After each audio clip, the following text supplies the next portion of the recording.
বিশ্বজুড়ে এমন অনেক দেশ আছে যেখানে মানুষ ছুটে যায় প্রাকৃতিক সৌন্দর্য, ঐতিহ্য আর সংস্কৃতি উপভোগ করতে। কিন্তু এমন একটি দেশ আছে যেখানে অপার সৌন্দর্য বুকে ধারণ করেও আজও পর্যটকদের কাছে রয়ে গেছে রহস্যে ঢাকা তুর্কমেনিস্তান। তুর্কমেনিস্তান মধ্য এশিয়ার হৃৎপিণ্ডে অবস্থিত একটি দেশ, যার ভূখণ্ড জুড়ে ছড়িয়ে আছে মরুভূমি আর পাহাড়ের মায়াবী সৌন্দর্য।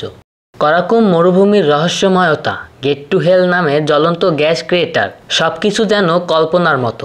সেই সাথে আছে দারুণভাবে সংরক্ষিত ঐতিহাসিক শহর মারভ, যা একসময় ছিল প্রাচীন সিল্ক রোডের কেন্দ্রবিন্দু।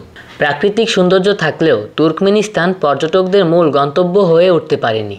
এর পিছনে রয়েছে কঠিন ভিসা প্রক্রিয়া, সীমিত ইন্টারনেট অ্যাক্সেস আর সরকারের কড়া নজরদারি। দেশটির মিডিয়া কড়া নিয়ন্ত্রিত, বাইরের পৃথিবী থেকে অনেকটাই বিচ্ছিন্ন। এই কারণেই বহু পর্যটক এড়িয়ে চলে দেশটিকে, যদিও তাদের চোখের আড়ালে থেকে যায় এক অপরূপ সৌন্দর্য। তুর্কমেনিস্তানের মানুষজন অতিথিয়তায় ভরপুর, তারা নিজেদের ঐতিহ্য নিয়ে গর্বিত।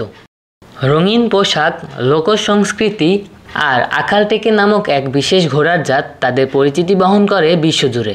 শহরের বাইরের গ্রামগুলোতে গেলে দেখা মেলে সাদামাটা জীবনযাপন, যেখানে মানুষ প্রকৃতির সাথে তাল মিলিয়ে বাস করে।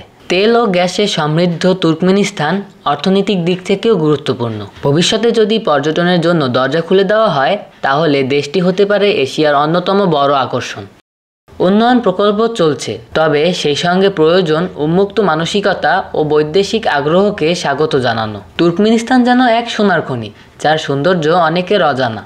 ভিসা পেলে অথবা সুযোগ থাকলে আপনি যদি প্রকৃত ভ্রমণপ্রেমী হন, ইতিহাস আর প্রকৃতির অপূর্ব মিশ্রণ দেখতে চান, তাহলে একদিন ঘুরে আসুন এই বিস্ময়কর দেশ থেকে। কারণ পৃথিবীর এমন রত্নগুলো ধীরে ধীরে হারিয়ে যাচ্ছে মানুষের চোখের আড়ালে।